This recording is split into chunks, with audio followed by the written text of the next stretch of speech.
Assalamualaikum warahmatullahi wabarakatuh.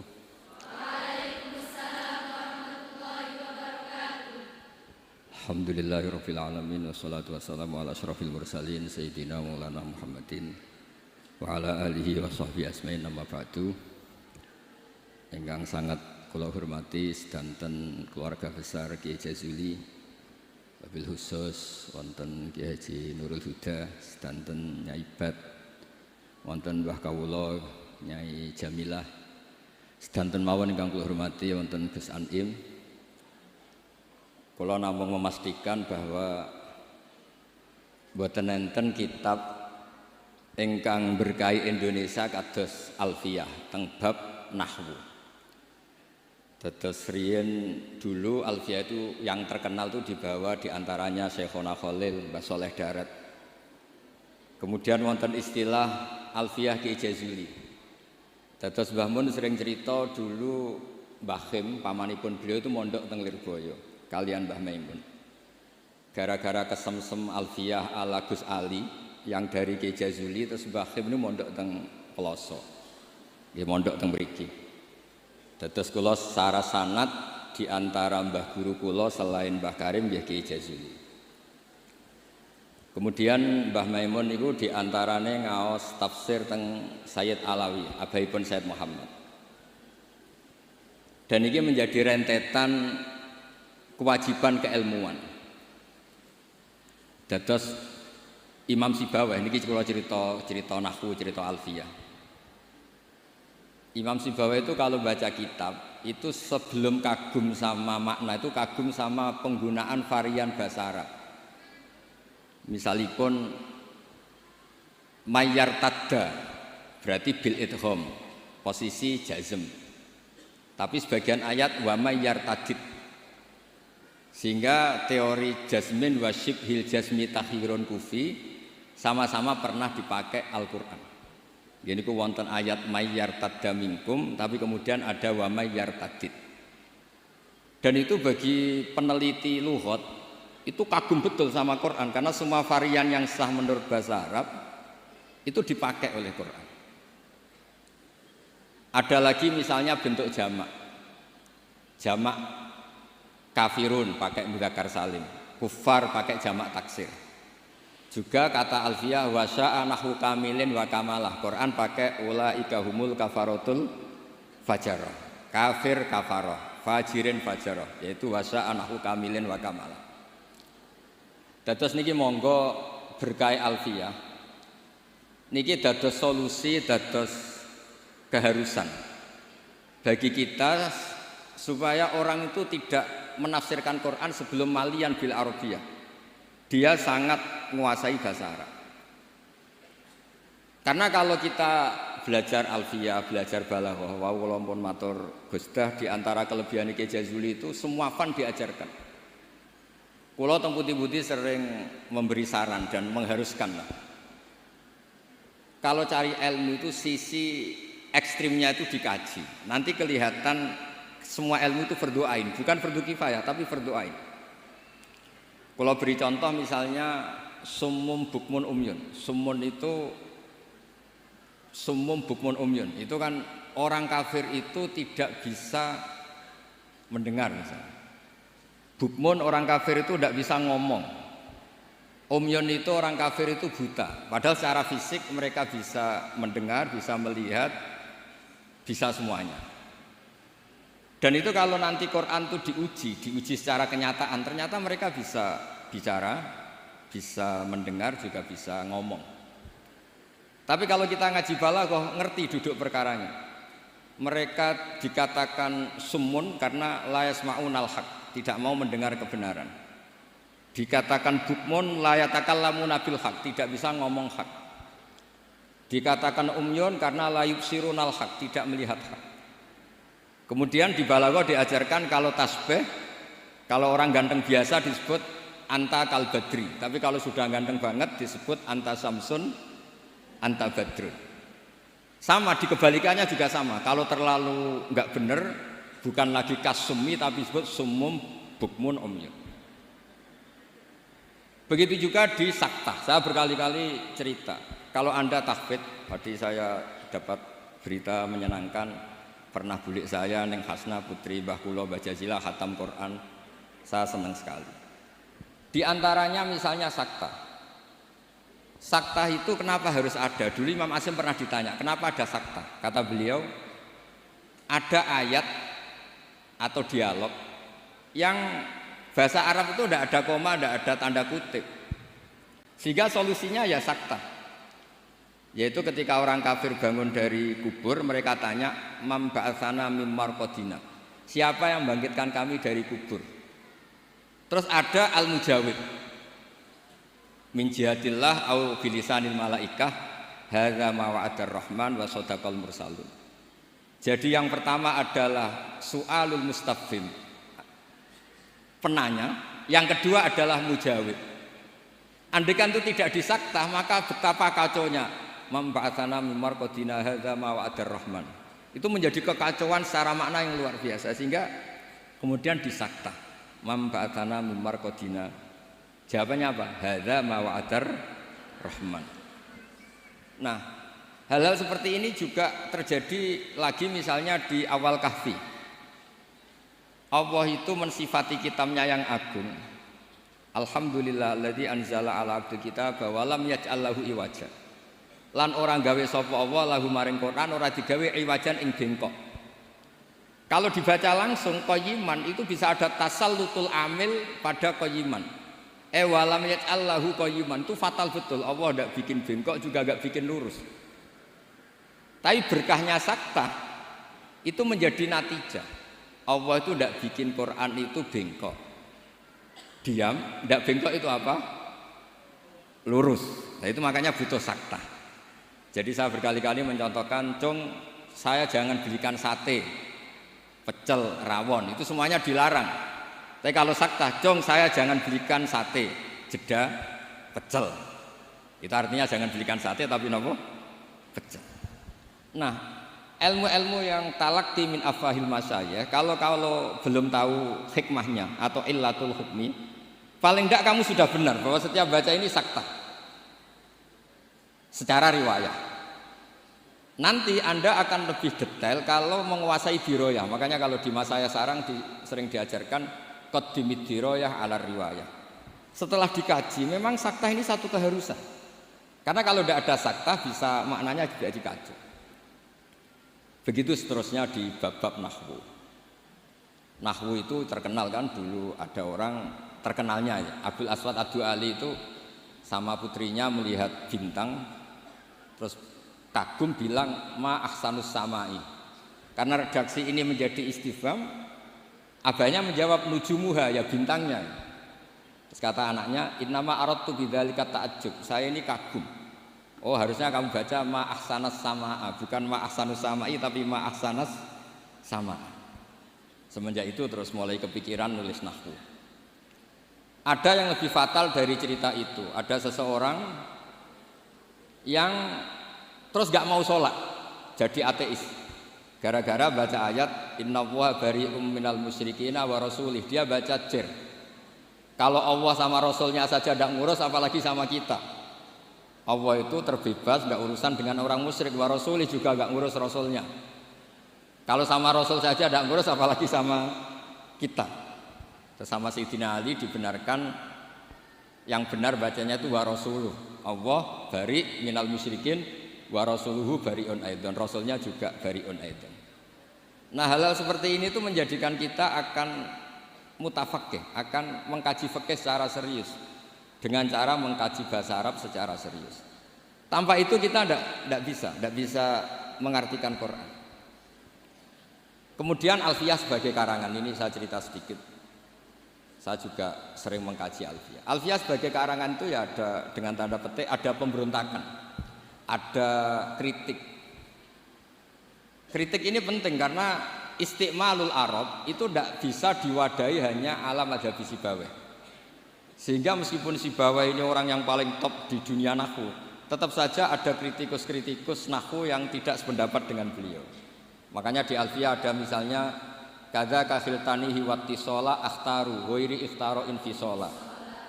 Ada wa'audu khafidin la ta'atfin ala dhamiri khafdin laziman bajuila. Terus beliau bilang walaisa inti laziman. Ada lagi wasaf halima bi harfin jurraqat abau. Nah, wala amnauhu faqat waro. Itu jelas beliau menantang jumhur. Beliau jelas cerita abau, semuanya menolak, tapi wala amnauhu menurut saya enggak masalah. Wa autu khafidin juga sama, kata normalnya kan maror tubika wa bizaidin, tapi kata beliau boleh maror tubika wa zaidin. Kata beliau walaysa indi laziman itqat ata fin nazmi wan nasri sahihi musbata.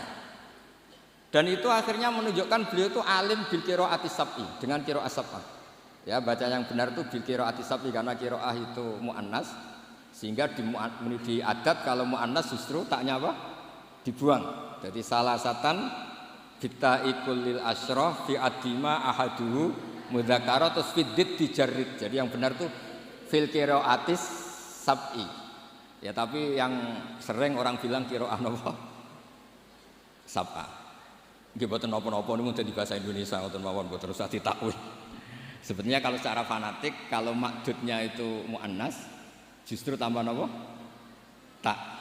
Makanya kalau di nahwu-nahwu itu fil qiraatis sab'i bukan fil qiraatis sab'ah. Tapi karena itu sudah jadi bahasa Indonesia ya sudah lah, enggak kayak kita kalau di kampung itu wis tahiyat awal. Ape pinter kancane goblok. Ape goblok kok kiai, tahiyat kok awal, mestinya tahiyat ula. Jadi enak goblok bareng ngoten mawon. Karena kalau sering matur teng Mbah Kausar. Pertama korban iku lho, sesuk abahe nggih digojlok. Semoga kapan-kapan lebih berakhlak. Mbah kula. Cerita bodoh itu barokah. Terus nahwu riyen dikarang barokah wong salah ma ahsanus samai. Riyen hadis paling populer nggih barokah tiyang mboten sopan. Terus Nabi pas khutbah. Niki cerita, mungkin cerita terakhir kula. Nabi pas khutbah cerita kiamat itu dahsyat. Mungkin orang ini mangkel, ini cerita kiamat kok enggak ada tanggalnya. Makanya tanya, ya Rasulullah mata sa'ah, engkau ini cerita kiamat tapi tanggalnya enggak jelas. Engkau bilang itu kapan kita bisa persiapan. Nabi enggak jawab. Ya mulai dulu analis itu banyak. Nabi ketika jawab ada yang sahabat bilang lam yasma, falam yujib. Nabi enggak dengar maka enggak jawab. Yang satu bilang sami'a wa kariha. Sebenarnya Nabi dengar tapi enggak berkenan karena pas khutbah kok di jeda ada pertanyaan. Tapi lama-lama Nabi tanya, manis sa'il. Yang tanya tadi siapa? Diulang lagi sama Arabi tadi. Mata sa'ah. Terus Nabi tanya, ma'atattalah. Andai kan tahu kapan kiamat, yang kamu persiapkan apa? Fawa wa ma'atatullah kabira sholatin wala kada wa kada walakinni uhibbuka. Saya tidak menyiapkan banyak sholat, tidak menyiapkan banyak zakat, tapi saya mencintai engkau ya Rasulullah. Terus kata Nabi, anta ma'aman ahbabta. Sebagian riwayat almar'u ma'aman ahabba. Itu satu masjid senang semua. Karena mereka tahu kita tidak mungkin ngamal kayak Rasulullah, tapi kita akan bersama Rasulullah karena mencintai Rasul. Itu satu peristiwa yang awalnya mangkel karena ada orang nggak sopan ini. Tapi menjadi berkah semuanya hafal. Itu juga barokahnya orang salah. Mulane nek sampean maca kitab salah, mungkin salah sing barokah. Mboten karena barokah salah niku terus ketok murid. Kula riyen ndek kanca niku gobloke ra karuan. Ambek kula mangkel. Gus ngaji aja pinter-pinter, gak sopan nyanyi Mbah Mun. Terus nak goblok kan gak nyanyi gurune. Jadi saya ini goblok ini amdan bukan sahwan kata. Karena Mbah Mun pinter, masa murid ikut pinter, mboten napa? Sopan. Jadi maksud kula niku nak sampean pinter nggih ben dadi bangga Pondok Al Falah, nak goblok nggih niati tawadhu. Wong Gus Kausar potongane mau disaingi ngoten. Terus kabeh niku saya. Karena ciri utama iman itu qadha qadar khairihi wa syarrihi minallah. Kula niku nate ngisi muji tiyang medhit niku kuwatah sing janggal. Kula niku mbek wong medhit nggih seneng, mbek wong lomo ya seneng. Kok saged, Gus? Nak lomo untuk dhuwit ya nek digowo ta apa lah jenenge dhuwit. Nak mbek wong medhit iku nggih seneng. Mboten njaluk swarga. Kadang wong lomo 100.000 yo swarga. 200.000 yo anake pinter apal alfiah apal Quran. 100.000 njaluk napa? Artinya gini, kita ini kan nanti takut hisab. Kalau nggak ada orang yang ngasih kita ini nggak akan dihisab. Karena yang ngasih itu ya ono kompensasi nih. Apalagi politikus, nak ngekeki gak dituruti karepe niku diitung. Maksudnya niku nak entuk dhuwit ya barokah, kena iku sedekah. Nak ra entuk dhuwit nggih barokah mboten enten napa hisab. Itu harus diperkuat supaya kita jadi kiai itu pede. Wau dawuh Gus Dan niku Mbah Jazuli niku pede. Kula nate diceritani beliau sowan Mbah Hamid, jenengan sinten? Kula Jazuli. Lah anak sing kiai teng Kediri sinten? Kula. Masyhur cerita iki Jazuli. Dados dadi kiai niku sing pede. Dawuh bapak kula nggih ngoten. Kon ngimami masjid ra gelem, kon mulang ra gelem, nek ana salah komen. Iku ra tawaduk, iku mau tanggung jawab. Jadi kadang-kadang orang itu gayanya tawaduk, tapi prakteknya enggak mau napa? Tanggung napa? Tapi kalau suwun belajar alfiah sing tananan, terus kritik-kritik tentang alfiah juga dikaji karena kritik ini awal menjadi ilmu itu cukup untuk melihat varian bahasa Arab. Saya beri contoh terakhir. Normalnya hamzah di lafadz naba'a itu diganti ya. Naba'a yang ba'u naba'an. Tapi Imam Nafi' itu tetap selalu baca ya ayyuhan nabi'u wan nabi'in. Tapi barokahnya Imam Nafi' baca ya ayyuhan nabi'u, he wong sing nyeritakno hukume Allah. Orang tahu kalau nabiyun itu yaknya itu bukan karena nakis selam, tapi yaknya itu badalun anil apa? Hamzah. Buktinya di fi'ilnya tetap hamzah. Wa nabbihum an dhaifi Ibrahim. Nabi ibadi anni anal ghafurur rahim. Amma yatasaalun anin naba'il azim. Itu jelas pakai hamzah, berarti mahmuslam. Tapi orang Quraisy enggak suka hamzah. Wa Quraisyun lam yuhammis. Ada yang baca wa Quraisyun lam tuhammis. Seperti lazimnya muannas yang tidak hakiki, itu boleh tarkut tak boleh enggak. Itu ada orang Tamim, itu kalau manggil Nabi itu ya Nabi Allah. Hei orang yang menceritakan ketentuan Allah. Terus kata Nabi, ana Quraisyun. Saya ini orang Quraisy, jadi kalau baca ya Nabi Allah. Nah nanti setelah Anda belajar qiraah sab'ah atau qiraah al-qiraatus sab'u tadi. Walam yakullahu kufuwan ahad. Kufuwan itu tidak ada maknanya. Yang dimaksud Allah adalah walam yakullahu kuf'an ahad. Allah itu tidak ada yang menyamai seperti di bab kafaah. Itu mahmuslam. Tapi di takhfif menjadi wawunya diganti apa? Apa hamzahnya diganti apa? Wawu. Sehingga tetap ada qiraah walam yakullahu kuf'an ahad. Qiraah kita walam yakullahu kufuwan ahad. Begitu juga lafadz yastahzi'u. Orang kafir itu kalau dengar adzan atau dengar sholat ittakhadhu huzuwau wala iba. Pakai wawu huzuwau. Tapi nanti di fi'ilnya Allahu yastahzi'u bihi. Nah ini pentingnya ngaji. Jadi saya mohon ngaji nahwunya ya jalan, iklalnya ya jalan. Karena iklal ini penting. Dulu Nabi ketika baca walaqad yassarnal qur'ana lidzikri fahal mim muddakir. Itu sahabat kaget semua. Karena mereka tahu kalau yang dimaksud Nabi itu Quran saya mudahkan, apakah kamu bisa ingat? Mereka tahu kalau maknanya ingat itu pakai dzal. Makanya sahabat antar mereka tanya, adalan amdalan. Tadi Nabi melafatkan dal apa dzal? Semuanya bilang dalan. Nabi tadi jelas bacanya fahal mim muddakir. Akhirnya ditemukan ilal tafdi alin rudda istramut bagi fiddana wasdad waddakir dalan bagi. Jadi zakaro ikut wazan ifta'ala menjadi apa? Iftakaro. Terus kena qaidah tafdi alin rudda istramut bagi. Kemudian apa? Dal diganti apa? Dal. Setelah diganti dal tak dihidupkan ke apa? Dal menjadi fahal mim muddakir. Terus niki bentuk tawaduk kula teng Kiai Ida teng sedanten teng ning Bat sedanten teng Mbah Jamil. Mugi niki barokah kula nggih mboten biasa fatwa tapi kula biasa kajian ilmiah.